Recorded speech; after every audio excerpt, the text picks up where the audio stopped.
क्या सचमुच यह किसी प्राचीन श्राप का असर है, या फिर हमारी आधुनिक सोच ने ही इन रिश्तों की डोर को कमजोर कर दिया है? कहते हैं त्रेता युग में श्रवण कुमार ने अपने माता पिता के लिए अपने जीवन का हर सुख त्याग दिया, लेकिन आज क्या यह मुमकिन है कि कोई संतान अपने माता पिता के लिए इतना कुछ करे? आइए इस सवाल का जवाब खोजने की कोशिश करते हैं। क्या यह सब सचमुच किसी श्राप का परिणाम है, या फिर यह हमारी अपनी बनाई हुई कड़वी हकीकत है? ये कहानी उन माता पिता की है जो सिर्फ अपने बच्चों से एक चीज चाहते हैं, थोड़ा सा समय और थोड़ा सा प्यार। इस सफर में हम जानेंगे उन भावनाओं को, उन संघर्षों को और उन सवालों को जो हर माता पिता और संतान के दिल में कहीं ना कहीं दफन है। चलिए शुरू करते हैं, लेकिन आगे बढ़ने से पहले आपसे निवेदन है कि वीडियो को अंत तक पूरा देखें, और अगर आप एक सनातनी हैं तो वीडियो को लाइक करके चैनल को सब्सक्राइब जरूर कर लें। तो चलिए कथा शुरू करते हैं। मित्रों, यह कथा सतयुग के समय की है। उस समय एक पवित्र राज्य हुआ करता था जिसका नाम था अंबा नगरी। इस राज्य के राजा, जिन्हें सभी लोग राजा अंब के नाम से जानते थे, महान दानी और धर्मनिष्ठ थे। उनके द्वार से कोई भी याचक खाली हाथ लौटता न था। राजा अंब की रानी का नाम था आमली रानी।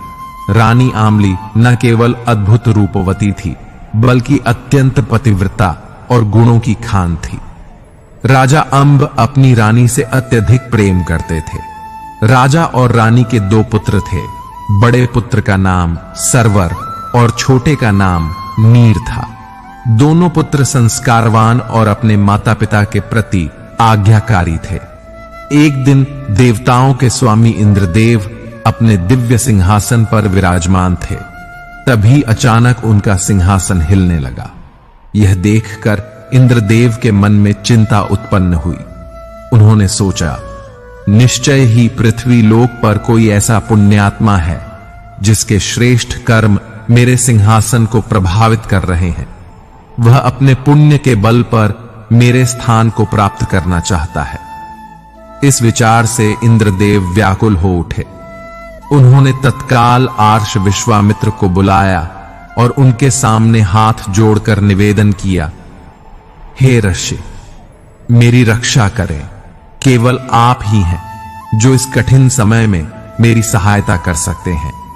विश्वामित्र ने कारण पूछा, हे देवराज, आप इतने विचलित क्यों प्रतीत हो रहे हैं? इंद्रदेव ने उत्तर दिया, हे ऋषि, आज जब मैं अपने सिंहासन पर विराजमान था तो अचानक मेरा सिंहासन हिलने लगा। निश्चय ही पृथ्वी पर कोई तपस्वी है जिसने अपनी तपस्या के बल पर मेरे स्थान को चुनौती दी है। कृपया आप उस तपस्वी की परीक्षा लें और उसकी भावना को जानें कि वह अपनी तपस्या से क्या प्राप्त करना चाहता है। देवेंद्र की बात सुनकर आर्ष विश्वामित्र ने ध्यान लगाया। उन्होंने देखा कि पृथ्वी लोक पर राजा अंब नामक एक धर्मनिष्ठ, दानी और प्रजाहितशा राजा है। उनके पुण्य कर्म इतने प्रभावशाली हैं कि उनके कारण इंद्रदेव का सिंहासन प्रभावित हो रहा है। यह सुनकर इंद्रदेव को आश्चर्य हुआ। उन्होंने कहा, यह कैसे संभव है? कोई गृहस्थ जीवन में रहते हुए इतनी अद्भुत तपस्या कैसे कर सकता है कि मेरे सिंहासन को प्रभावित कर दे?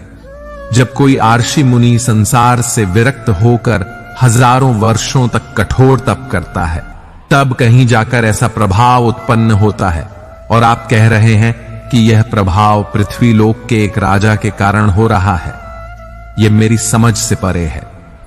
विश्वामित्र ने कहा, हे देवराज, सत्य यही है। अब आप इस पर विश्वास करें या ना करें, यह आपके ऊपर है। यदि आपको मेरी बातों पर यकीन नहीं है तो चलिए पृथ्वी लोक पर चलते हैं और राजा अंब की कठिन परीक्षा लेते हैं। यदि वह इस परीक्षा में सफल हो गए तो आपको विश्वास हो जाएगा कि मैंने अपनी दिव्य दृष्टि से जो देखा है वह हर बात सत्य है। देवराज इंद्र ने कहा, हां आर्षि, यह उचित होगा। हम दोनों साधुओं का वेश धारण कर पृथ्वी लोक पर चलेंगे और राजा अंब की परीक्षा लेंगे। यदि वह धर्मात्मा राजा इस परीक्षा में उत्तीर्ण हो गए तो मैं अपना इंद्र पद त्याग कर उन्हें इस सिंहासन का स्वामी बना दूंगा। इस प्रकार देवराज इंद्र और आर्षि विश्वामित्र ने राजा अंब की परीक्षा लेने का निश्चय किया और स्वर्गलोक से पृथ्वी लोक के लिए प्रस्थान कर दिया। कुछ समय पश्चात दोनों साधु धरती पर पहुंचे और उसी अंबा नगरी में आ गए जहां राजा अंब शासन करते थे। अंबा नगरी में पहुंचकर दोनों साधु हरि कीर्तन करने लगे और नगरवासियों के घर घर जाकर भिक्षा देही की पुकार लगाने लगे। साधुओं को देखकर कुछ नगरवासी उनके पास आए और बोले, बाबा, आप यहां समुद्र किनारे खड़े होकर एक एक बूंद के लिए क्यों तरस रहे हैं? साधुओं ने पूछा, आपका क्या मतलब है? नगरवासी बोले, महात्मा जी, सच तो यही है, आप हमारे नगर में आए हैं और यहां भी एक एक मुट्ठी अनाज के लिए भटक रहे हैं। इससे अच्छा तो यह है कि आप हमारे राजा महाराज अंब के पास चले जाएं। वे इतने दानी हैं कि उनके दरबार से कोई याचक खाली हाथ नहीं लौटता। आपको वहां जो चाहिए वह अवश्य मिलेगा। इसलिए हमारी बात माने और अब भी महाराज अंब के पास चले जाएं। हमें यकीन है कि वहां आपकी सभी इच्छाएं पूर्ण हो जाएंगी। साधुओं ने कहा, अच्छा, यदि ऐसा है तो हमें मार्ग दिखाओ। अब हम आपके महाराज के दरबार में ही भिक्षा मांगेंगे। भक्तों, इस प्रकार देवराज इंद्र और आर्ष विश्वामित्र ने नगरवासियों से महाराज अंब के महलों का मार्ग पूछा और भिक्षा लेने के लिए वहां चल दिए। कुछ समय बाद दोनों महात्मा राजा अंब के महलों के सामने पहुंच गए। जैसे ही साधुओं ने राजा के द्वार पर आवाज लगाई, भिक्षा देही, वैसे ही राजा के सेवक बाहर आए और बोले, महाराज, आदेश करें, आपको भिक्षा में क्या चाहिए? मैं आपकी आज्ञा अनुसार वह सामग्री अभी महलों से ले आता हूं। सेवक की बात सुनकर साधु बोले, हम बहुत ही तपस्वी साधु हैं और बड़ी दूर से आपके राजा की ख्याति सुनकर यहां आए हैं। हमने सुना है कि आपके महाराज अपने द्वार से किसी भी याचक को खाली हाथ नहीं जाने देते। हम भी एक विशेष इच्छा लेकर आपके राजा के पास आए हैं। यदि राजा हमारी वह इच्छा पूरी कर दें तो हमारा यहां आना सफल हो जाएगा। इसीलिए आप जाकर अपने महाराज को सूचित करें कि द्वार पर 2 तपस्वी साधु खड़े हैं और उनसे मिलना चाहते हैं। सेवक ने महात्माओं के ऐसे वचन सुने तो हाथ जोड़कर बोला, महात्मा, आप यहीं ठहरे, मैं अभी महाराज को सूचित करता हूं। यह कहकर सेवक महलों के भीतर चला गया। कुछ समय पश्चात सेवक राजा की आज्ञा लेकर लौटा और बोला, चले, महाराज ने आपको दरबार में बुलाया है। दोनों साधु सेवक के पीछे पीछे दरबार की ओर चल दिए। जैसे ही दोनों साधु राजा अंब के दरबार में पहुंचे और राजा की दृष्टि तपस्वी पर पड़ी, राजा तुरंत अपना सिंहासन छोड़कर उठ खड़ा हुआ। वह महात्माओं के पास आया और बारी बारी से उन्हें प्रणाम करते हुए बोला, महाराज, यह मेरे जीवन का परम सौभाग्य है कि आज मेरे द्वार पर 2 सिद्ध महात्मा पधारे हैं। यह मेरे लिए ईश्वर की असीम कृपा है। कृपया पहले आप आसन ग्रहण करें। यह कहकर राजा अंब ने अपने सिंहासन पर दोनों महात्माओं को बिठा दिया। फिर उसने आरती का थाल मंगाया, महात्माओं की आरती उतारी और उनके चरण पखारे। यह सब करने के बाद राजा ने आदर पूर्वक पूछा, महाराज, कृपया बताएं, आपके यहां आने का उद्देश्य क्या है? किस लिए आप मुझसे मिलने आए हैं? राजा की बात सुनकर साधु बोले, महाराज, आपकी उदार और दानवीरता की चर्चा चारों दिशाओं में है। यह कहा जाता है कि राजा अंब के द्वार से कोई भी याचक खाली हाथ नहीं लौटता। हम भी एक इच्छा लेकर आपके पास आए हैं। राजा अंब ने कहा, हाँ महाराज, बताएं आपकी क्या इच्छा है। क्या आपको अन्न चाहिए, सोना चांदी चाहिए या हीरे जवाहरात? आप जो भी चाहते हैं मुझे बताएं, मैं आपकी वह इच्छा तुरंत पूरी करूंगा। आप बस आदेश करें। साधु बोले, राजन, हम साधारण महात्मा नहीं हैं, हमें आपका यह सब कुछ नहीं चाहिए। राजा ने आश्चर्य से पूछा, तो फिर आपको क्या चाहिए? महात्मा समझाते हुए बोले, राजन, पहले हमें वचन दें कि हम जो मांगेंगे वह आप हमें देंगे। जब तक आप हमें वचन नहीं देते तब तक हम अपनी इच्छा आपके सामने प्रकट नहीं करेंगे। राजा अंब ने कहा, महाराज, आप यह कैसी बातें कर रहे हैं? आप मुझसे मेरे प्राण भी मांग लीजिए तो मैं वह भी हंसते हंसते दे दूंगा। कृपया अपनी इच्छा बताएं। साधु बोले, राजन, पहले हमें वचन दे, यह हमारा प्रण है। जब तक आप हमें वचन नहीं देंगे तब तक हम आपसे कुछ नहीं मांगेंगे। राजा अंब ने कहा, महाराज, यदि ऐसा है तो मैं आपको वचन देता हूं कि आप जो भी मांगेंगे वह आपको प्राप्त होगा। अब कृपया आदेश करें। जैसे ही राजा ने यह वचन दिया, साधुओं के मुख पर एक रहस्यमय मुस्कान तैर गई। साधु बने आर्षि विश्वामित्र बोले, राजन, जब हम यहां आए थे तो हमारा उद्देश्य मात्र भिक्षा लेना था और फिर अपने स्थान पर लौट जाना था। लेकिन जब आपने हमें अपने सिंहासन पर बैठाया तो हमारे मन में एक नया विचार आया। हमने जीवन भर तपस्या की है, अब क्यों ना राजा होने का सुख भोगा जाए। इसीलिए राजन, हमें अपना राजपाट और सिंहासन दान में दे दीजिए। यही हमारी इच्छा है। आप चाहे तो इसे पूरा करें या अपने वचनों से मुकर जाएं, हम खाली लौट जाएंगे। साधु की इन बातों को सुनकर राजा अंब ने कहा, महात्मा जी, आज तक ऐसा कभी नहीं हुआ कि कोई याचक मेरे सामने आया हो और मैं उसे खाली हाथ लौटा दूं। यदि आपको मेरा राज चाहिए तो मैं अभी अपना ताज आपके सिर पर रख देता हूं। यह कहकर राजा ने अपना ताज उतारा और साधुओं को पहना दिया। फिर बोला, महात्मा जी, आज से आप इस राज्य के राजा हैं और मैं आपकी प्रजा। लेकिन मुनि श्रेष्ठ, मेरी आपसे एक नति है। महात्मा बोले, कहो राजन, क्या कहना चाहते हो? राजा हाथ जोड़कर बोला, आर्षवर, मैंने अपनी प्रजा को पुत्रवती स्नेह दिया है। कृपया ध्यान रखें कि आपके किसी कार्य से मेरी प्रजा को कोई कष्ट न हो। साधु बोले, राजन, अब इस राज्य के स्वामी हम हैं। हम अपनी प्रजा को सुखी रखें या दुखी, यह हमारा निर्णय होगा। आपने हमें अपना राज्यपाट दान कर ही दिया है, अब एक और कार्य करो। राजा ने पूछा, अब क्या करना है? साधु बने विश्वामित्र बोले, राजन, पहले यह बताओ तुम कितने प्राणी हो?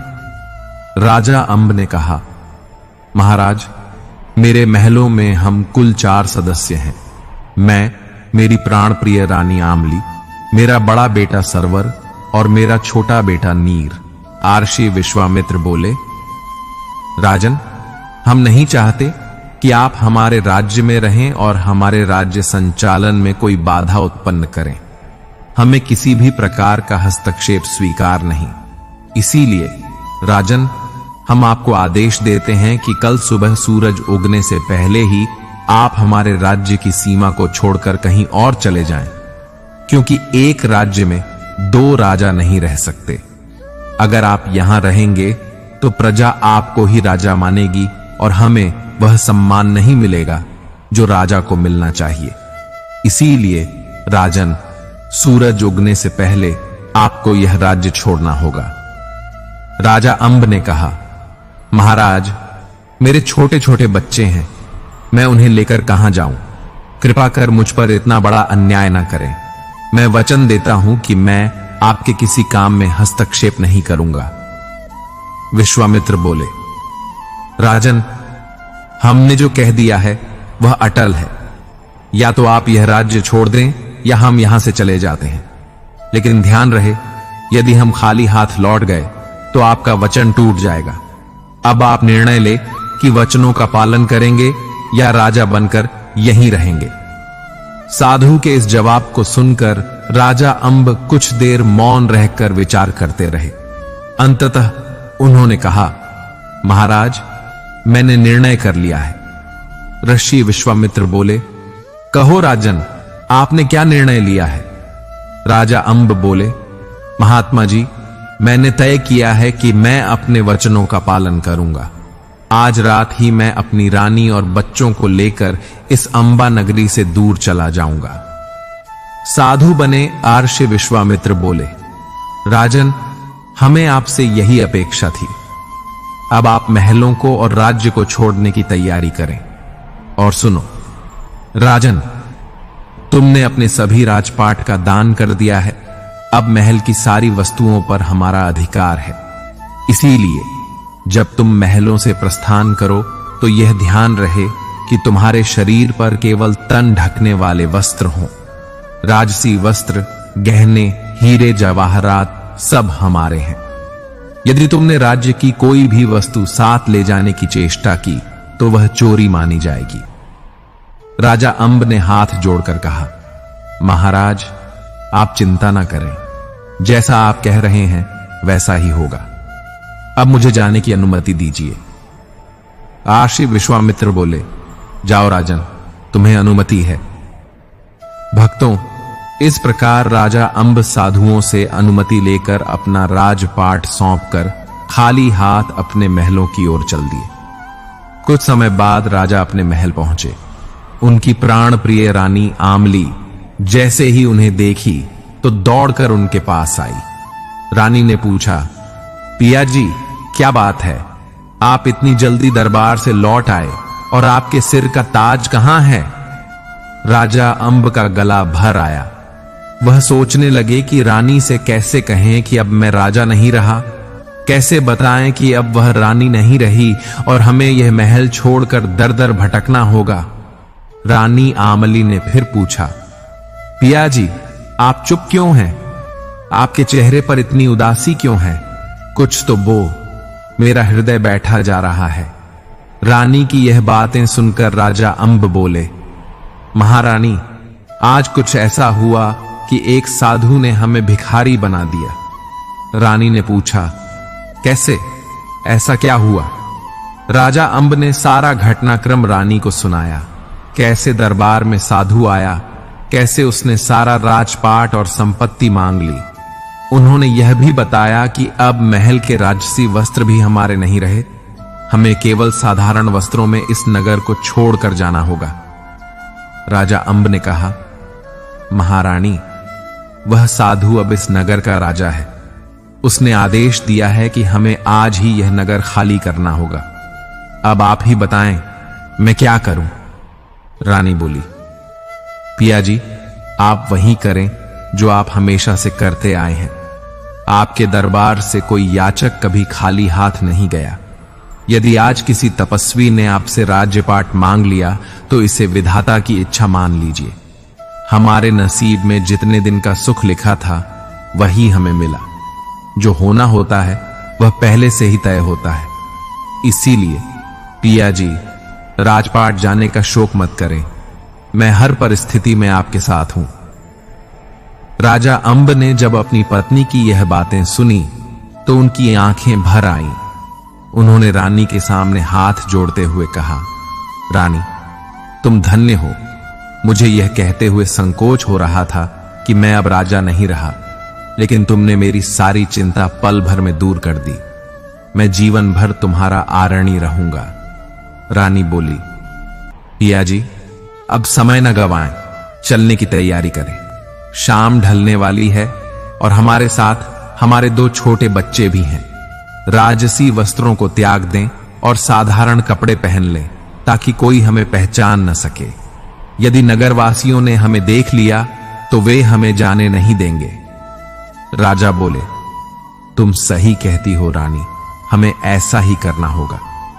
मित्रों, इस प्रकार राजा रानी ने अपने राजसी वस्त्रों को त्याग दिया और साधारण पुराने कपड़े पहन लिए। अपने दोनों पुत्रों सरवर और नीर को साथ लिया और सबकी नजरों से बचते हुए जैसे कोई चोर चोरी छुपे निकलता है, वैसे ही अपने महलों से बाहर निकल गए। चलते चलते वे चारों एक घने और सुनसान जंगल में पहुंच गए। चारों ओर घना अंधकार था।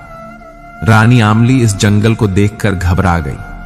चलते चलते रानी ने कहा, पियाजी, ये जंगल बहुत भयानक है। दूर दूर तक कोई इंसान नजर नहीं आ रहा। हमारे छोटे छोटे बच्चे भी हमारे साथ हैं। मुझे उनकी चिंता हो रही है। राजा अंब बोले, रानी, चिंता तो मुझे भी हो रही है कि कहीं कोई जंगली जानवर हम पर हमला न कर दे, लेकिन हम अभी भी अपने नगर की सीमा के भीतर हैं। यदि हमने रात को यहीं रुकने का निर्णय लिया और सुबह हो गई तो मेरा वचन टूट जाएगा। मैंने तपस्वी को वचन दिया है कि सूरज उगने से पहले मैं अंबा नगरी से बाहर चला जाऊंगा। इसीलिए हमें निरंतर आगे बढ़ना होगा। रानी ने राजा की यह बात सुनी और कहा, ठीक है पियाजी, ईश्वर का नाम लेकर हम आगे बढ़ते हैं। अब केवल परमात्मा का ही सहारा है। वह जो करेंगे अच्छा ही करेंगे। मित्रों, इस प्रकार चारों प्राणी पूरी रात चलते रहे। सूरज उगने से ठीक पहले वे अपने नगर की सीमा को पार कर दूसरे राज्य की सीमा में प्रवेश कर गए। जब राजा अंब ने दूसरे राज्य की सीमा में कदम रखा तो उन्होंने राहत की सांस ली और रानी से कहा, प्रिय, अब चिंता की कोई बात नहीं है। हम अपने राज्य की सीमा से बाहर आ गए हैं। चलो अब इस नगर में कोई ठिकाना ढूंढते हैं। भक्तों, चलते चलते वे नगर के बाहर स्थित एक सराय पर पहुंचे। उस सराय की स्वामिनी एक भटियार थी। राजा ने उसके सामने हाथ जोड़कर कहा, मैया, हम विपत्ति में हैं। मेरे साथ मेरी पत्नी और 2 छोटे छोटे बच्चे हैं। यदि आपकी अनुमति हो तो हम कुछ समय आपकी सराय में ठहरना चाहते हैं। भटियार ने राजा और उनके परिवार की फटे पुराने कपड़ों में दशा देखी और बोली, मुसाफिर, यह सराय है, कोई यतीम खाना नहीं जहां कोई भी ऐसे ही आ जाए। यदि तुम्हें यहां रुकना है तो तुम्हें पैसे देने होंगे। यदि तुम्हारे पास पैसे नहीं हैं तो कहीं और ठिकाना ढूंढो। राजा अंब ने कहा, मैया, मेरे पास इस समय पैसे नहीं हैं, लेकिन एक उपाय है। भटियारी ने पूछा, कौन सा उपाय?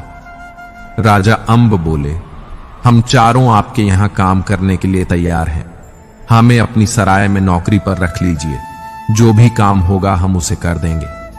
इसके बदले में आप हमें केवल 2 समय का भोजन और रहने का ठिकाना दे दीजिए।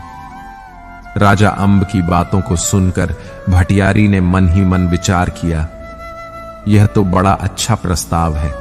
आजकल नौकर भी बड़े महंगे मिलते हैं और टिकते नहीं। यह तो मेरे लिए लाभकारी रहेगा कि मुझे बिना खर्च के 4 नौकर मिल रहे हैं। भटियारी ने कहा, मुसाफिर, मुझे तुम्हारा प्रस्ताव मंजूर है, लेकिन मेरी कुछ शर्तें हैं। राजा अंब ने आदरपूर्वक पूछा, मैया, आपकी क्या शर्तें हैं? भटियारी ने कहा, पहली शर्त यह है कि मैं तुम्हें जो भी काम दूंगी उसे तुम्हें करना होगा, चाहे वह कोई भी हो। राजा अंब ने विनम्रता से कहा, मैया, हमें आपकी यह शर्त स्वीकार है। भटियारी ने आगे कहा, मेरी दूसरी शर्त यह है कि अगर तुम चारों में से कोई बीमार पड़ जाता है या किसी कारणवश मेरा दिया हुआ काम पूरा नहीं कर पाता है तो उस दिन मैं उसे भोजन नहीं दूंगी। राजा अंब ने फिर सिर झुकाते हुए कहा, मैया, हमें आपकी यह शर्त भी मंजूर है। भटियारी ने कहा, अब सुनो कि किसे क्या काम करना होगा। भटियारी ने राजा अंब से कहा, मुसाफिर, तुम्हारा काम यह होगा कि तुम प्रतिदिन सुबह भोर होते ही जंगल में जाओगे और वहां से 4 गट्ठर सूखी लकड़ियां काटकर मेरी सराय में लाओगे। फिर उसने रानी से कहा, तुम्हारा काम यह होगा कि इस सराय में जो भी मुसाफिर आएंगे उनके लिए भोजन बनाना होगा। इसके बाद उसने दोनों बच्चों की ओर देखते हुए कहा, इन बच्चों का काम यह होगा कि मुसाफिरों के झूठे बर्तन धोएं और इस सराय की साफ सफाई करें। यदि तुम लोग यह सब काम कर सकते हो तो जब तक चाहो इस सराय में रह सकते हो। राजा और रानी ने एक स्वर में कहा, मैया, हमें आपकी सभी शर्तें स्वीकार हैं। इस प्रकार चारों प्राणी भटियारी के यहां नौकर बनकर रहने लगे। भक्तों, यह भी किस्मत का अजीब खेल था। जो राजा अंबा नगरी का शासक था, वह अब जंगल में लकड़ियां काट रहा था।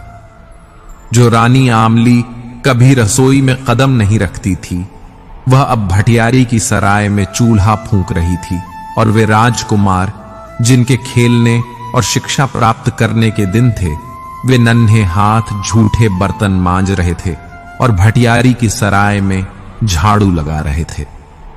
भक्तों, इस प्रकार चारों प्राणी भटियारी की सराय में काम करते हुए अपने दिन गुजारने लगे। आरंभ में जीवन कठिन लगा, लेकिन धीरे धीरे वे अपने काम में निपुण हो गए। उन्हें संतोष इस बात का था कि उनका राजपाट भले ही चला गया हो, लेकिन उन्होंने अपने वचन का पालन किया। इसी भावना के साथ वे भटियारी की सेवा में लगे रहे। 6 महीने बीत गए। एक दिन राजा अंब जंगल में लकड़ियां काटने गए थे। उसी दौरान भटियारी की सराय पर एक सौदागर आया। उसे देखकर भटियारी दौड़कर उसके पास पहुंची और कहा, हुजूर, आज तो बड़े दिनों बाद आपके दर्शन हुए हैं। सौदागर ने मुस्कुराते हुए कहा, भटियारी, क्या बताऊं, हमारा काम ही ऐसा है, कभी इस शहर में तो कभी उस शहर में। छोड़ो ये सब, मुझे बहुत भूख लगी है, जल्दी से खाना लगवा दो। मुझे आज अपने जहाज के साथ दूसरे देश जाना है। भटियारी बोली, हुजूर, आप जो चाहे आदेश करें, मैं अपनी नौकरानी को कह दूंगी कि आपके लिए वही भोजन बनाए। इस बीच रानी आमली सराय की रसोई में खाना बना रही थी। जब भोजन तैयार हुआ तो रानी आमली ने भोजन का थाल सजाया और सौदागर के पास लेकर गई। जैसे ही सौदागर ने रानी आमली को देखा, वह मंत्र मुग्ध हो गया।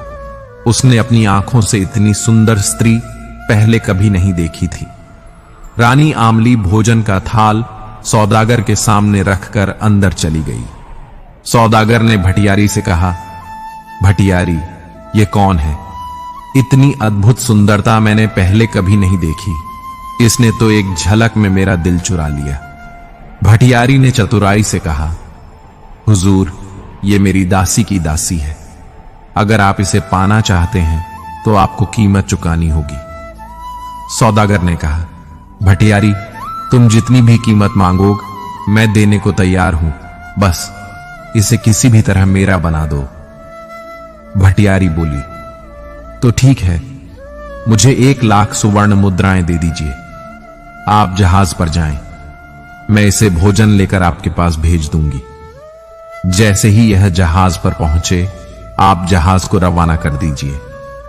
सौदागर ने भटियारी की शर्त मान ली और जहाज पर चला गया। भटियारी रानी आमली के पास गई और कहा, आमली, जल्दी से कुछ लोगों के लिए भोजन तैयार करो, तुम्हें इसे जहाज पर लेकर जाना होगा। रानी आमली ने कहा, मैया, मैं कैसे जा सकती हूं? मुझे तो दरिया का रास्ता भी नहीं मालूम। जब से यहां आई हूं, मैंने सराय से बाहर कदम भी नहीं रखा।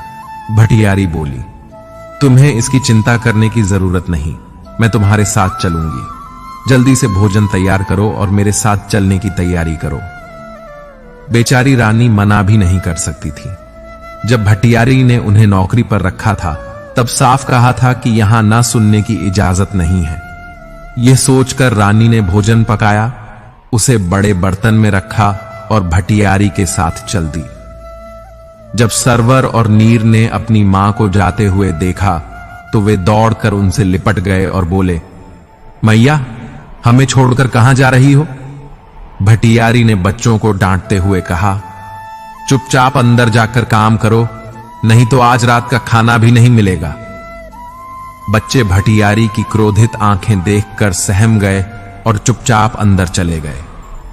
भटियारी रानी आमली को जहाज के पास ले गई और कहा, आमली, मेरे जोड़ों में दर्द है, मैं जहाज की सीढ़ियां नहीं चढ़ सकती। तुम यह भोजन लेकर जहाज पर जाओ और सौदागर से पैसे लेकर आओ। बेचारी रानी आमली भटियारी की चाल को समझ नहीं पाई। उन्होंने भोजन का बर्तन उठाया और जहाज पर चली गई। जैसे ही रानी आमली जहाज पर पहुंची, दूर खड़ी भटियारी ने सौदागर को इशारा कर दिया। सौदागर ने इशारा पाते ही अपने जहाज का दरवाजा बंद करवा दिया और चालक को जहाज चलाने का आदेश दे दिया।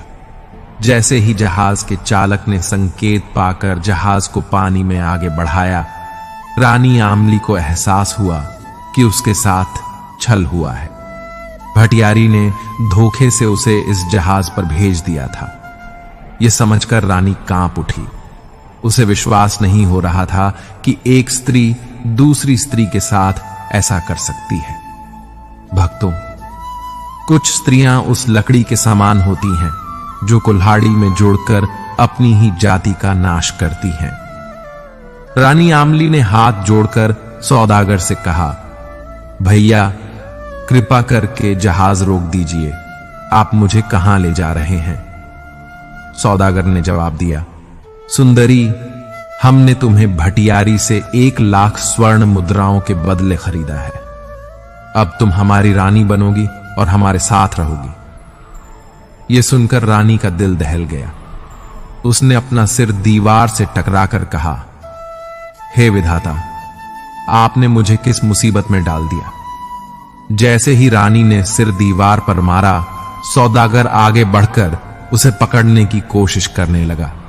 रानी ने तुरंत कहा, सौदागर, वहीं रुक जाओ। मैं कोई साधारण स्त्री नहीं हूं। मैं उस राजा की पत्नी हूं जिसने अपने वचन की खातिर अपना पूरा राज्य पाट त्याग दिया। मैं एक पतिव्रता स्त्री हूं और कहा जाता है कि पतिव्रता स्त्री का सतीत्व अपने पति की रक्षा करता है, चाहे वह दूर ही क्यों ना हो। यदि तुमने मुझे बिना मेरी मर्जी के छुआ तो तुम उसी क्षण लकर भस्म हो जाओगे। सौदागर ने हंसते हुए कहा, सुंदरी, मुझे अपनी बातों से मत बहला। मैंने बहुत अनुभव प्राप्त किया है और तुम्हारी बातों से डरने वाला नहीं हूं। भक्तों, जैसे ही सौदागर ने रानी को छूने के लिए हाथ बढ़ाया, उसे ऐसा लगा जैसे उसका शरीर भयंकर गर्मी से तपने लगा हो।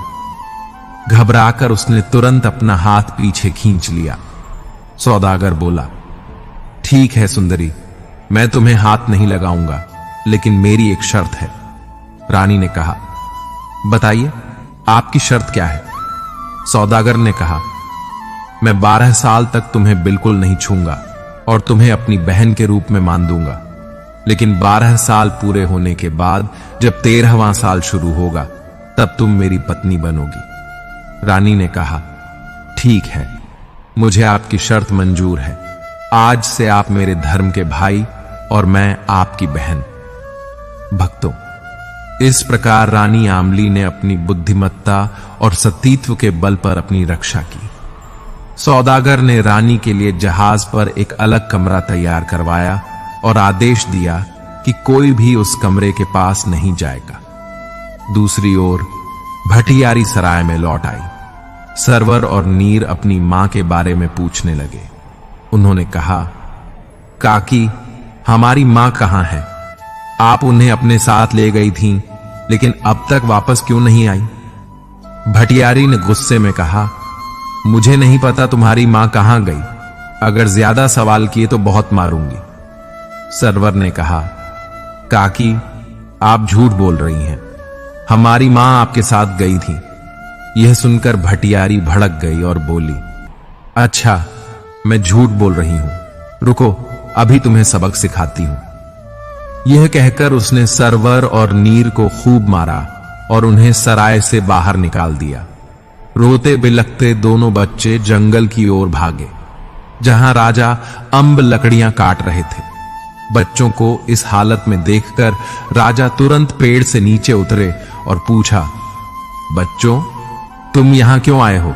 क्या हुआ? सरवर ने रोते हुए कहा, पिताजी, काकी हमारी मां को अपने साथ ले गई थी। अब वह तो लौट आई, लेकिन मां अब तक वापस नहीं आई। जब हमने उनसे पूछा तो उन्होंने हमें बहुत मारा और सराय से बाहर निकाल दिया। पिताजी, हमें मां के पास ले चलिए, हमें उनकी बहुत याद आ रही है। यह सुनकर राजा ने अपने दोनों बच्चों को सीने से लगा लिया और कहा, चुप हो जाओ मेरे बच्चों, तुम्हारी मां यहीं कहीं आसपास होगी, चलो हम उन्हें ढूंढ निकालते हैं। राजा अंब ने अपने दोनों पुत्रों को अपनी गोदी में उठाया और भटियारी की सराय की ओर बढ़ चले। जब राजा अंब सराय पर पहुंचे और भटियारी से रानी आमली के बारे में पूछा तो भटियारी ने कठोरता से कहा, मुझे क्या पता तेरी पत्नी कहां गई, भाग गई होगी किसी के साथ। क्या मैं तेरी औरत की रखवाली के लिए बैठी हूं? सरवर ने तुरंत कहा, पिताजी, यह औरत झूठ बोल रही है, यही हमारी मां को जबरदस्ती कहीं ले गई थी। हमारी मां जाना नहीं चाहती थी, लेकिन इसने उसे मजबूर किया, तब से मां वापस नहीं आई। राजा अंब हाथ जोड़कर विनम्रता से बोले, भटियारी, हम पहले ही विपत्ति में हैं, कृपा करके सच सच बता दो कि मेरी पत्नी कहां है, हमें और मत तड़पाओ। भटियार गुस्से में कहने लगी, लगता है तुम अपनी बात मनवाने के लिए राजा के सिपाहियों को बुलाना चाहते हो। जब तुम्हें डंडे पड़ेंगे तभी अक्ल लाएगी। एक तो मैंने तुम्हें आश्रय दिया और तुम उल्टा मुझ पर ही आरोप लगा रहे हो। अब यहां से चले जाओ, मेरी सराय में तुम्हारे जैसे लोगों के लिए कोई जगह नहीं है। अगर दोबारा दिखाई दिए तो चोरी का इल्जाम लगाकर तुम्हें जेल भिजवा दूंगी। राजा अंब ने दुखी होकर अपने बच्चों से कहा, पुत्रों, यह स्त्री दुष्ट है, यह हमें कुछ नहीं बताएगी, अब हमें खुद ही तुम्हारी मां को ढूंढना होगा। यह कहते हुए राजा अंब ने अपने दोनों पुत्रों को अपनी गोदी में उठाया और सराय से आगे बढ़ गए। भक्तों, देखिए धर्म पर चलने वालों की राहों में कैसी कैसी कठिनाइयां आती हैं। राजा अंब, जिसने पहले अपना राजपाट खो दिया, फिर भटियार की सराय में नौकर बनकर लकड़ियां काटी और अब उसकी प्राण प्रिय पत्नी भी उससे बिछड़ गई, लेकिन राजा ने हार नहीं मानी और अपने बच्चों के साथ आगे बढ़ते चले गए। चलते चलते राजा एक नदी के किनारे पहुंचे।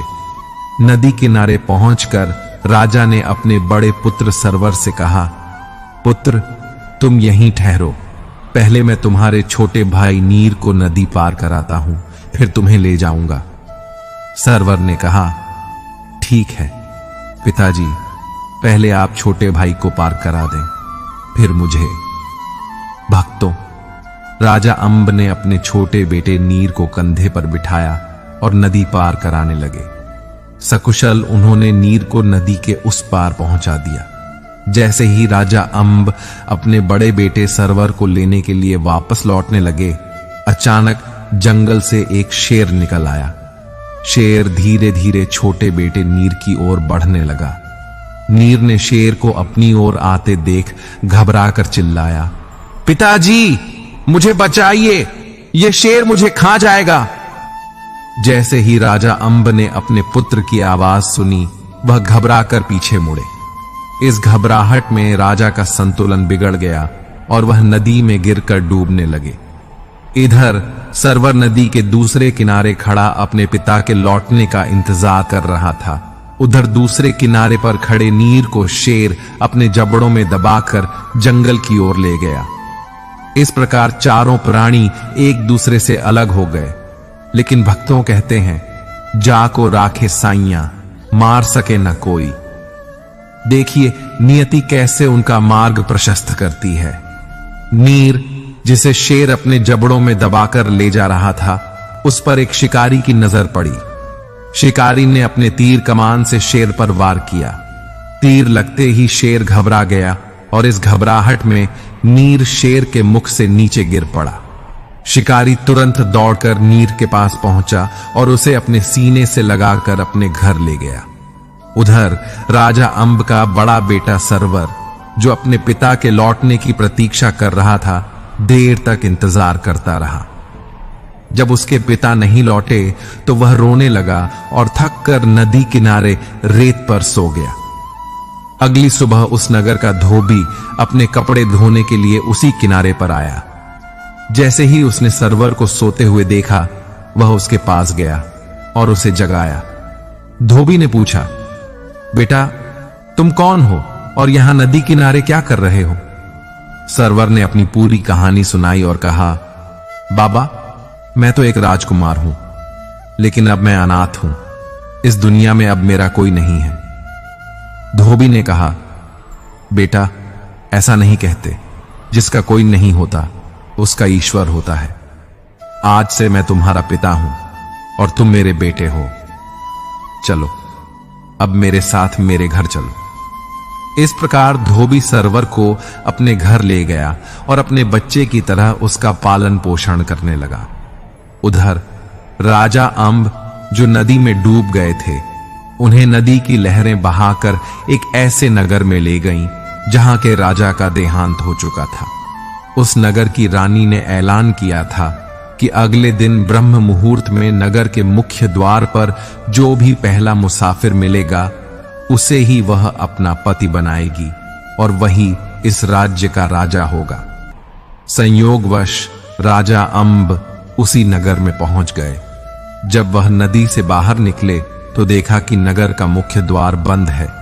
वह वहीं बैठकर फाटक खुलने का इंतजार करने लगे। भक्तों, जैसे ही ब्रह्म मुहूर्त में नगर का फाटक खुला, सैनिकों ने राजा अंब को फाटक के बाहर खड़ा देखा। उन्होंने राजा अंब को पकड़ लिया। राजा अंब ने कहा, सैनिकों, मैं निर्दोष हूं, मैंने कोई अपराध नहीं किया। आप मुझे कहां ले जा रहे हैं? सैनिकों ने कहा, कुछ देर शांत रहिए, आपको जल्द ही सब समझ आ जाएगा। थोड़ी देर बाद सैनिक राजा अंब को रानी के पास ले गए। रानी ने राजा अंब को प्रणाम किया, उन्हें हीरे जवाहरात से जड़ी माला पहनाई और कहा, महाराज, हमारी नगरी में आपका स्वागत है। आज से आप इस राज्य के राजा हैं और मैं आपकी रानी। अब इस राजकाज को संभालिए। राजा अंब ने रानी की बात सुनी तो कुछ देर तक उन्हें विश्वास नहीं हुआ कि यह सब सच है। उन्हें लगा कि यह कोई सपना है, लेकिन जब उन्हें राजसी वस्त्र पहनाए गए और उनके सिर पर ताज रखा गया तो उन्हें यकीन हुआ कि यह सपना नहीं बल्कि वास्तविकता है। राजा अंब ने मन ही मन सोचा, हे प्रभु, यह आपकी कैसी लीला है। जब मैं राजा था तब आपने मुझे फकीर बना दिया, और जब मैं फकीर बना घूम रहा था तो एक पल में फिर से राजा बना दिया। हे ईश्वर, आप मेरे साथ यह कैसा खेल खेल रहे हैं। फिर उन्होंने सोचा, अगर यह प्रभु की इच्छा है तो इसे सहर्ष स्वीकार करना चाहिए। इस प्रकार राजा अंब उस नगर का राजा बन गए और राजकाज का संचालन करने लगे। राजा अंब के गद्दी संभालते ही पूरे राज्य में खुशहाली फैल गई। पहले जिस राज्य में घूसखोरी और रिश्वतखोरी थी, वहां अब न्याय और धर्म का राज्य स्थापित हो गया। राजा अंब ने अपनी नीतियां इतनी प्रभावी और न्यायप्रिय बनाई कि राज्य में सभी प्रकार की बुराइयां समाप्त हो गईं। लोग एकता और प्रेम के साथ रहने लगे और चारों ओर खुशहाली फैल गई। लूट खस जैसी समस्याएं पूरी तरह खत्म हो गईं। इस प्रकार राजा अंब ने 11 वर्षों तक उस राज्य पर सफलतापूर्वक शासन किया। इन 11 वर्षों में बहुत कुछ बदल चुका था। राजा के दोनों पुत्र सरवर और नीर, जिनमें से एक को शिकारी अपने घर ले गया था और दूसरे को धोबी ने अपनाया था, अब जवान हो चुके थे। संयोग से वे दोनों उसी नगर में पले बड़े थे जहां राजा अंब अब राजा बनकर राज्य का संचालन कर रहे थे। जब दोनों पुत्र युवा हुए, उसी समय राजा अंब ने घोषणा की कि सेना के विस्तार के लिए नौजवानों की आवश्यकता है। इसके लिए राजा ने एक प्रतियोगिता का आयोजन करवाया और कहा कि जो भी इस प्रतियोगिता को जीतेगा उसे सेना में शामिल होने का मौका मिलेगा।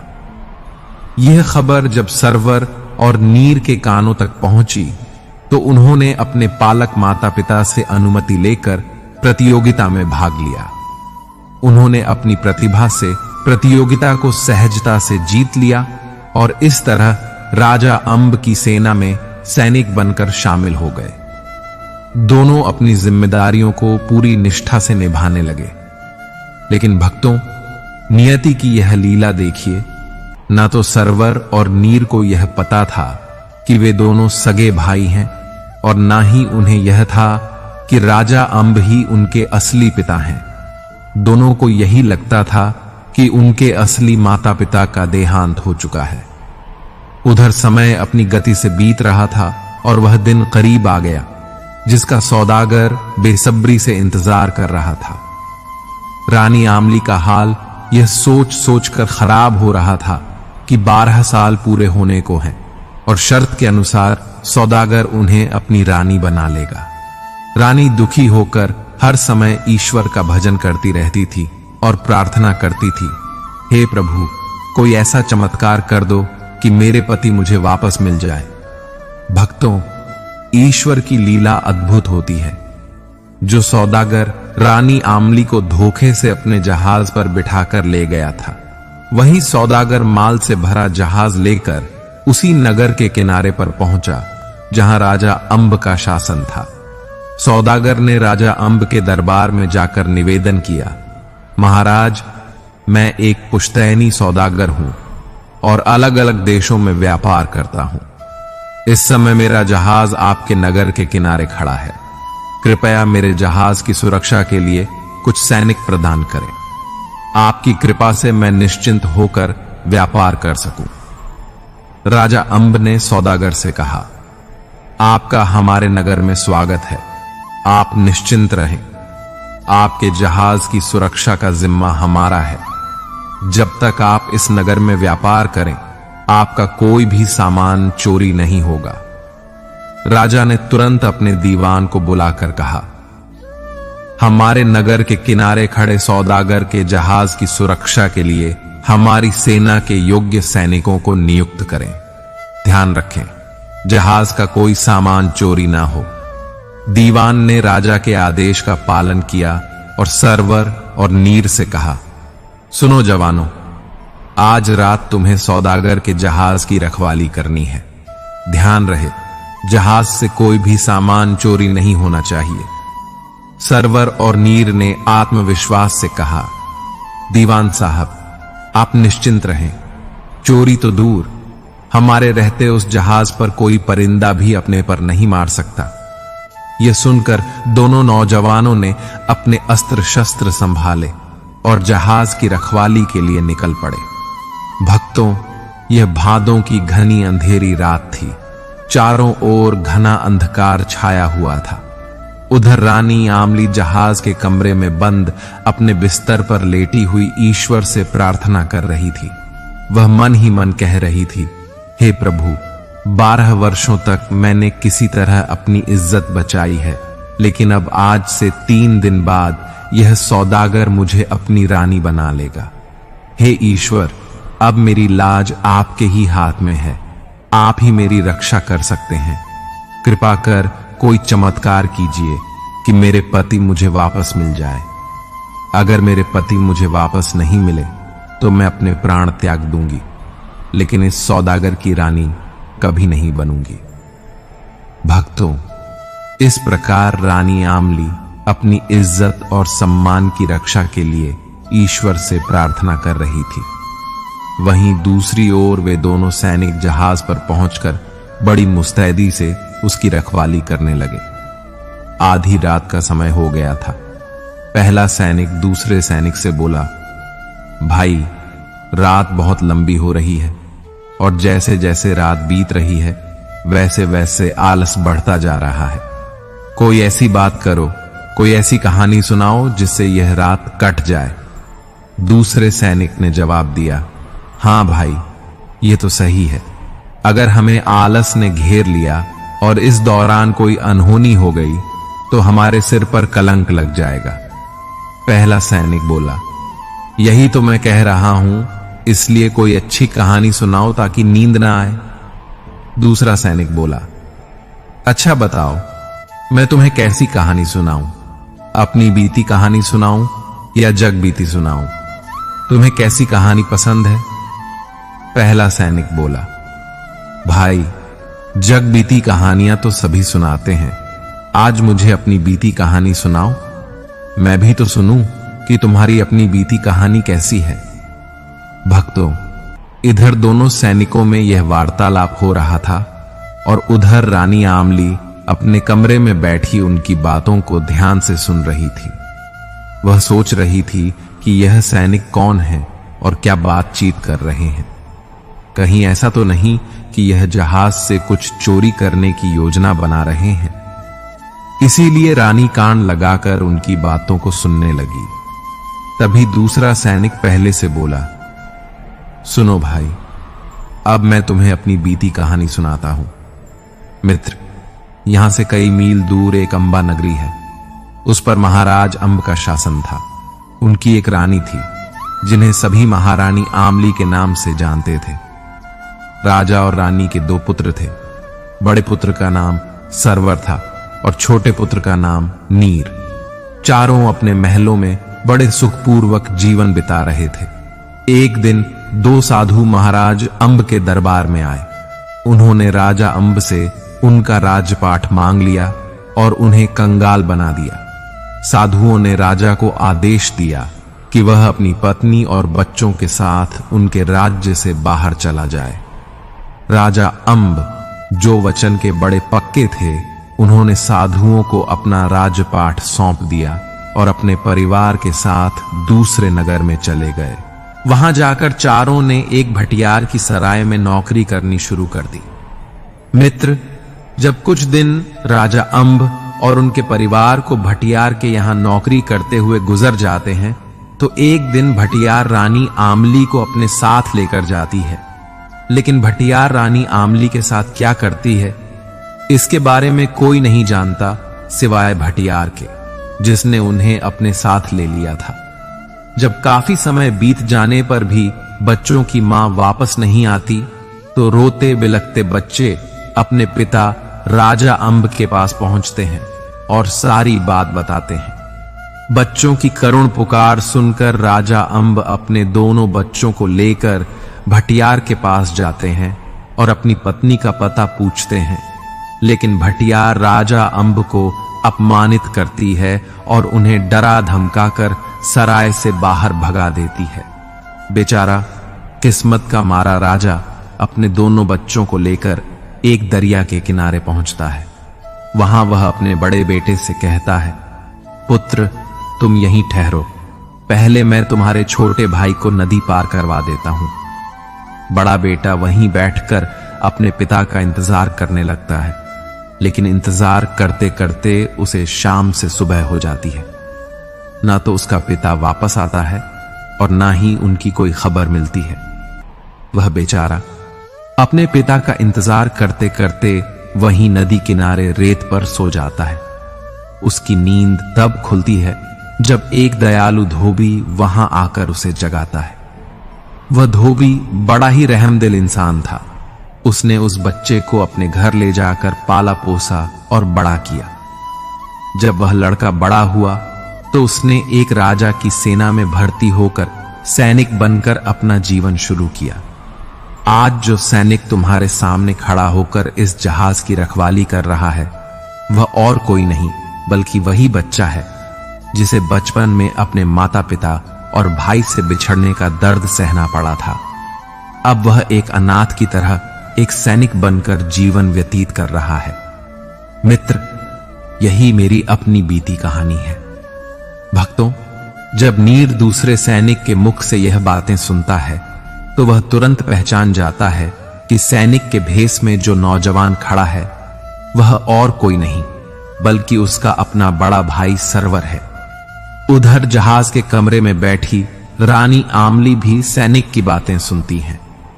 जैसे ही वह यह कहानी सुनती है, वह तुरंत पहचान जाती हैं कि यह तो उनका बड़ा बेटा सरवर ही है। तभी पहला सैनिक, जो नीर था, दूसरे सैनिक से कहता है, भाई, तुम्हारी कहानी सुनकर मुझे भी अपनी कहानी याद आ गई। मैं भी तुम्हें अपनी बीती कहानी सुनाना चाहता हूं। मेरी कहानी भी वैसी ही है जैसी तुम्हारी कहानी है। तुम्हारी कहानी में एक धोबी उस बच्चे को अपने घर ले जाता है, लेकिन मेरी कहानी में एक शिकारी है। दूसरा सैनिक बोला, क्या मतलब, तुम कहना क्या चाहते हो? पहला सैनिक बोला, भाई पहले मेरी पूरी कहानी सुन लो, तब तुम्हें सब बातें समझ आ जाएंगी। जब राजा अंब अपने बड़े बेटे को नदी किनारे छोड़कर छोटे बेटे को नदी पार करवाते हैं, तो वे उसे सकुशल दूसरे किनारे पर पहुंचा देते हैं। लेकिन जैसे ही वे बड़े बेटे को लेने वापस जाते हैं, जंगल से एक शेर निकलकर छोटे बेटे के पास पहुंच जाता है। शेर को देखकर छोटा बेटा भयभीत हो जाता है और अपने पिता को पुकारने लगता है। जैसे ही राजा अंब पीछे मुड़कर देखते हैं, उनका संतुलन बिगड़ जाता है और वे जलधारा में बहने लगते हैं। उधर वह नरभक्षी शेर छोटे बेटे को अपने जबड़ों में दबाकर जंगल में ले जाता है। जंगल में एक शिकारी की नजर उस शेर पर पड़ती है। शिकारी उस शेर पर तीर चलाकर बच्चे को छुड़ाता है और उसे अपने घर ले जाकर अपनी संतान की तरह पालता है। जब वह बच्चा बड़ा होता है तो तुम्हारी तरह ही राजा की सेना में भर्ती होता है, और आज जो सैनिक तुम्हारे सामने खड़ा है वह और कोई नहीं बल्कि वही बच्चा है जिसे शेर उठा ले गया था। पहले मुझे भी लगता था कि मैं अनाथ हूं और मेरा कोई नहीं है, लेकिन जब मैंने तुम्हारी कहानी सुनी तब मुझे एहसास हुआ कि मैं अनाथ नहीं हूं, मेरा बड़ा भाई मेरे साथ है। पहले सैनिक की इन बातों को सुनकर सरवर भावुक हो गया। उसने कहा, इसका मतलब तुम मेरे बिछड़े हुए भाई नीर हो। हां भैया, मैं ही वह अभागा हूं जिसे नियति ने तुमसे और हमारे माता पिता से जुदा कर दिया था। हमारा राजपाट चला गया, हमारा परिवार टूट गया, लेकिन ईश्वर का शुक्र है कि उन्होंने मुझे फिर से मेरे भाई से मिला दिया। यह कहते हुए नीर ने अपने भाई को गले लगा लिया और फूट फूट कर रोने लगा। उधर जहाज के कमरे में बैठी रानी आमली यह सब सुन रही थी। जब उन्होंने यह सुना तो तुरंत समझ गई कि सैनिकों के भेष में जो नौजवान खड़े हैं वे और कोई नहीं बल्कि उनके दुलारे बेटे सरवर और नीर हैं। रानी ने मन ही मन परमात्मा को धन्यवाद दिया और कहा, हे प्रभु, आपका बहुत बहुत धन्यवाद, आपने मेरे बिछड़े हुए बच्चों के दर्शन करा दिए। रानी आमली का मन दोनों बेटों को गले लगाने और दुलार के लिए बेचैन हो गया, लेकिन अचानक वह ठिठक गई। उन्होंने सोचा, यदि मैं इस समय अपने बच्चों के पास चली गई और किसी तरह यह बात सौदागर को पता चल गई तो वह मेरे बच्चों को नुकसान पहुंचा देगा, वह मुझे कहीं और ले जाकर बंद कर देगा। नहीं, मुझे धैर्य से काम लेना होगा, तभी मैं इस दुष्ट को उसकी की सजा दिला सकती हूं। यही सोचकर रानी खामोश रही और कुछ नहीं बोली। भक्तों, पूरी रात दोनों सैनिक जहाज की रक्षा करते रहे और जैसे ही सवेरा हुआ वे अपनी छावनी की ओर लौट गए। उनके जाने के बाद रानी आमली अपने कमरे से बाहर आई और जहाज पर लदे कीमती सामान को नदी में फेंकने लगी। जब उन्होंने सारा सामान नदी में गिरा दिया तो वह सौदागर के कमरे में गई और बोली, भैया, आप यहां चैन की नींद सो रहे हैं, लेकिन वह सैनिक हमारे जहाज का सारा कीमती सामान लेकर फरार हो गए हैं। रानी आमली की इन बातों को सुनकर सौदागर गुस्से से उबल पड़ा और बोला, यह कैसे हो सकता है? रानी आमली ने कहा, भैया, हो नहीं सकता, बल्कि हो चुका है। मैंने अपनी आंखों से देखा है कि वे सैनिक तुम्हारे कीमती सामान को लेकर जा चुके हैं। सौदागर बोला, यदि ऐसा है तो तुम यहीं रुको, मैं अभी राजा के पास जाकर इस घटना की शिकायत करता हूं। भक्तों, यह कहकर सौदागर राजा अंब के दरबार की ओर चल पड़ा। वहां पहुंचकर वह राजा अंब के सामने अपनी व्यथा प्रकट करते हुए बोला, महाराज, मैं तो लुट गया, बर्बाद हो गया। जिन सैनिकों को आपने मेरे जहाज की रक्षा के लिए भेजा था वही मेरे सामान को लूटकर चले गए। कृपया मेरा न्याय कीजिए। यदि मुझे मेरा सामान वापस नहीं मिला तो मैं यही आपके सामने अपने प्राणों की आहुति दे दूंगा। राजा अंब बोले, सौदागर, ये कैसे संभव है? हमारे सैनिक कभी ऐसा काम नहीं कर सकते। लेकिन अगर तुम यह कह रहे हो तो हम तुम्हारी बात का मान रखते हैं। क्या तुम्हारे पास कोई सबूत या गवाह है जो इस बात की पुष्टि कर सके कि चोरी हुई है और चोर हमारे सैनिक हैं? सौदागर बोला, हां महाराज, मेरी पत्नी इस बात की गवाह है। उसने अपनी आंखों से सैनिकों को सामान ले जाते हुए देखा है। राजा अंब बोले, यदि ऐसा है तो तुम अपनी पत्नी को बुला लाओ। हम अपने सैनिकों को बुलाते हैं, अभी सच्चाई का फैसला हो जाएगा। सौदागर ने कहा, ठीक है महाराज, आप अपने सैनिकों को बुलाइए, मैं अपनी पत्नी को लेकर आता हूं। भक्तों, कुछ समय बाद राजा अंब का दरबार लगता है। राजा अंब अपने दीवान को आदेश देते हैं, दीवान, उन दोनों सैनिकों को बंदी बनाकर दरबार में लाओ जो रात में सौदागर के जहाज की रखवाली कर रहे थे। दीवान तुरंत राजा के आदेश का पालन करता है और दोनों सैनिकों को बंधक बनाकर दरबार में ले आता है। इसके बाद राजा सौदागर से कहते हैं, सौदागर, तुम भी अपनी पत्नी को ले आओ, उसके बाद हम दरबार की कार्रवाई को आगे बढ़ाएंगे। राजा के आदेश पर सौदागर अपनी पत्नी यानी रानी आमली को दरबार में लाता है। रानी ने अपने सिर पर लंबा घूंघट डाला हुआ था। जब दोनों पक्ष आमने सामने आ जाते हैं तो राजा अंब दरबार की कार्रवाई को आरंभ करते हैं। राजा अंब कहते हैं, सौदागर, अपनी पत्नी से पूछो, क्या उन सैनिकों ने तुम्हारे जहाज पर चोरी की थी? सौदागर अपनी पत्नी से पूछता है, क्या यह वही सैनिक हैं जिन्हें तुमने माल ले जाते हुए देखा था? रानी आमली स्वीकृति में अपनी गर्दन हिलाती है। राजा अंब कहते हैं, स्त्री केवल गर्दन हिलाने से काम नहीं चलेगा। तुमने जो कुछ देखा है उसे साफ और स्पष्ट शब्दों में हमें बताओ। राजा की बात सुनकर रानी आमली कहती है, महाराज, मैं आपको सारी बातें बताऊंगी, लेकिन पहले इन सैनिकों से कहिए कि यह वही कहानी सुनाए जो इन्होंने रात जहाज का पहरा देते हुए सुनाई थी। राजा अंब थोड़े हैरानी से कहते हैं, सौदागर, कहीं आपकी पत्नी पागल तो नहीं है? हम यहां यह तय करने बैठे हैं कि आपके जहाज पर चोरी हुई है या नहीं, और यह कहानी सुनाने को कह रही है। यह क्या तरीका है? रानी आमली कहती है, महाराज, सच्चाई तभी सामने आएगी जब यह वही कहानी सुनाएंगे। कृपया अपने सैनिकों को आदेश दें कि जो कहानी उन्होंने रात में सुनाई थी वही इस भरे दरबार में भी सुनाए।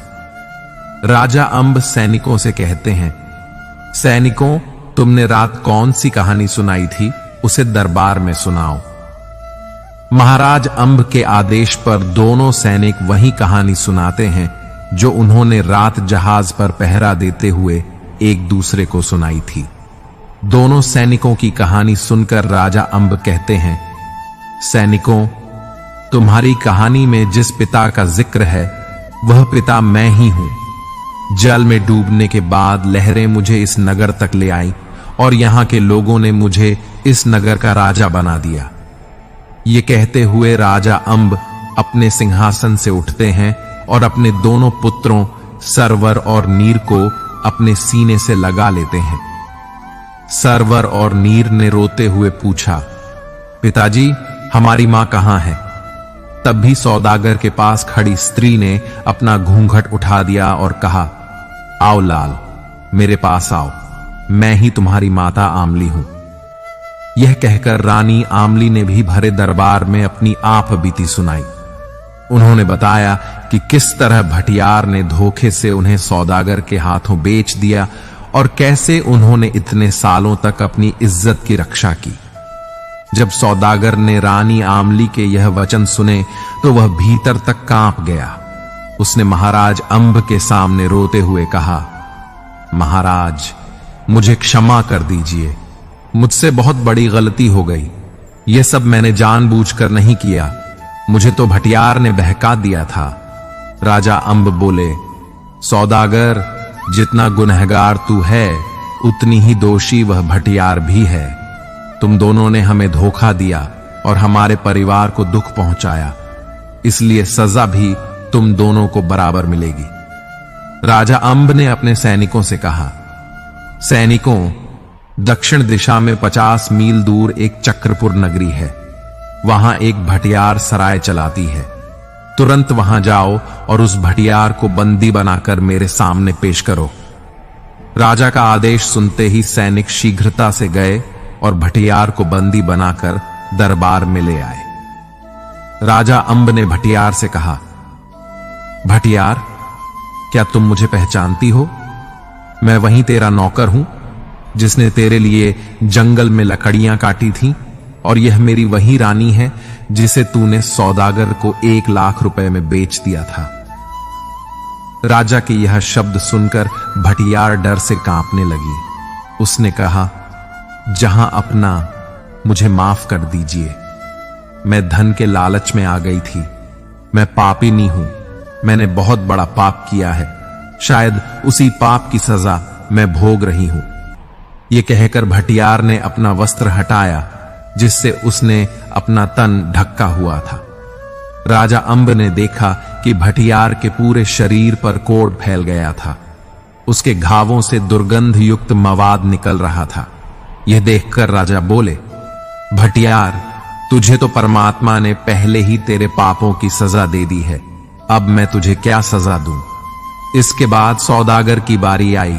राजा अंब ने अपनी रानी से पूछा, रानी, बताओ इस सौदागर को क्या सजा दी जाए जिसने तुम्हें और तुम्हारे बच्चों को 12 साल तक अलग रखा?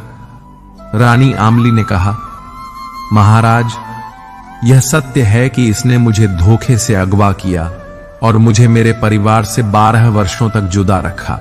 लेकिन यह भी सत्य है कि इन 12 वर्षों में इसने मेरा स्पर्श तक नहीं किया। इसने मुझे अपनी बहन बनाकर सम्मान पूर्वक रखा। इसीलिए महाराज, मैं चाहती हूं कि इसे सकुशल जाने दिया जाए। जिस प्रकार परमात्मा ने भटियार को उसके कर्मों की सजा दी है, उसी प्रकार यह भी अपने कर्मों का फल भोगे।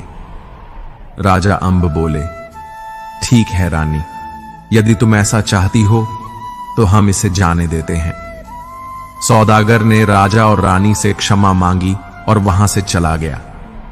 जैसे ही सौदागर जाने लगा, रानी आमली ने पीछे से आवाज लगाई, ठहरो सौदागर, तुम्हें तुम्हारा सामान नहीं चाहिए जो तुम्हारे जहाज से चोरी हुआ है? तुम्हारे जहाज से कोई सामान चोरी नहीं हुआ है। तुम्हारा सारा सामान दरिया में है। जाते जाते दरिया से अपना सामान ले लेना। भक्तों, इस तरह से चारों बिछड़े हुए प्राणी, राजा अंब, रानी आमली और उनके दोनों पुत्र सरवर और नीर, एक दूसरे से मिलकर अत्यंत प्रसन्न होते हैं। इसी समय आकाश मार्ग से एक दिव्य विमान नीचे उतरता है और उसमें से 2 साधु बाहर आते हैं। यह कोई और नहीं बल्कि देवराज इंद्र और आर्षि विश्वामित्र थे। दोनों महात्मा राजा अंब को प्रणाम करते हैं और अपनी असलियत प्रकट करते हुए कहते हैं, राजन, हमने तुम्हारे धर्म त्याग और पुण्य की तीनों लोकों में चर्चा सुनी थी। इसी कारण हम तुम्हारी परीक्षा लेने आए थे। लेकिन राजन, जैसा हमने तुम्हारे बारे में सुना था उससे कहीं अधिक श्रेष्ठ तुम्हें पाया। हम तुम्हारी भक्ति, निष्ठा और तपस्या से अत्यंत प्रसन्न हैं। इसलिए राजन, हम तुम्हें वरदान देना चाहते हैं। मांगो, तुम हमसे क्या चाहते हो? राजा अंब ने विनम्रता पूर्वक उत्तर दिया, मुझ में तो कोई इच्छा नहीं है। मेरी रानी से पूछ लो, यदि उनकी कोई इच्छा है तो कृपा करके उसे पूरा करें। रानी आमली ने हाथ जोड़कर कहा, यदि आप मुझे वरदान देना चाहते हैं तो मुझे यह वरदान दें कि जब जब मैं पृथ्वी लोक पर जन्म लूं तब तब मैं इन्हीं की पत्नी बनूं, और जो मेरे पुत्र हैं वे हर जन्म में मेरी ही संतानें रहे। आर्षि विश्वामित्र बोले, तथास्तु, ऐसा ही होगा। इसके बाद आर्षि विश्वामित्र ने कहा, राजन, जो राज्य हमने तुमसे दान में मांगा था, वह राज्य भी अब हम तुम्हें वापस देते हैं। यह तुम्हारा ही है।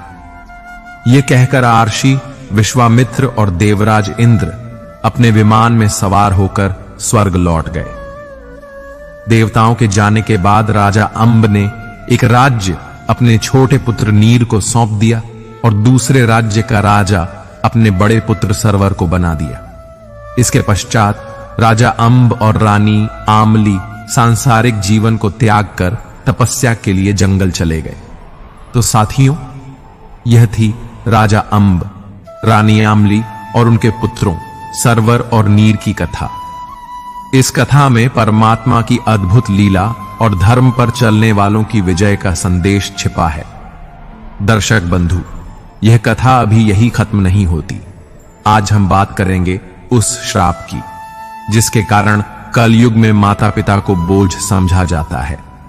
यह प्रश्न न केवल हमें चिंतन करने पर मजबूर करता है, बल्कि हमारे समाज और मूल्यों पर भी एक गहरा सवाल खड़ा करता है।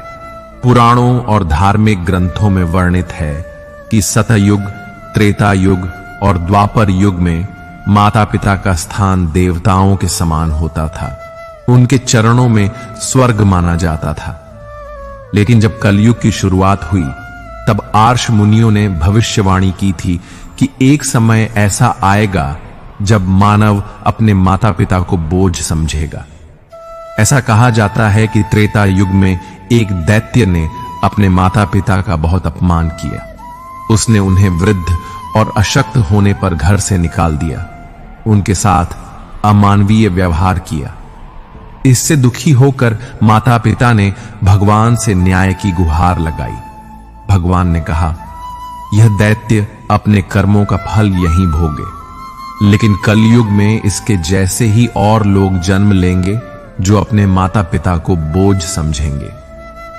इस श्राप के कारण ही आज हम देख रहे हैं कि कई स्थानों पर वृद्ध माता पिता को वृद्धाश्रम में भेज दिया जाता है। कुछ लोग उन्हें अपने घर का हिस्सा नहीं समझते और उनकी जिम्मेदारी उठाने से कतराते हैं। भाइयों और बहनों, धर्म हमें सिखाता है कि माता पिता हमारे पहले गुरु हैं। उनके आशीर्वाद से ही हमारी सभी बाधाएं दूर होती हैं। लेकिन कलयुग की इस माया में हम उनके महत्व को भूलते जा रहे हैं। आज हमें यह समझने की आवश्यकता है कि माता पिता का सम्मान केवल हमारा कर्तव्य ही नहीं, बल्कि हमारा धर्म भी है। वे हमारे लिए जो त्याग और बलिदान करते हैं, उसे शब्दों में बयान नहीं किया जा सकता। उनके बिना हमारा अस्तित्व ही अधूरा है। तो आइए हम सब यह प्रण ले कि अपने माता पिता का हमेशा आदर करेंगे, उनकी देखभाल करेंगे और उन्हें कभी बोझ नहीं समझेंगे।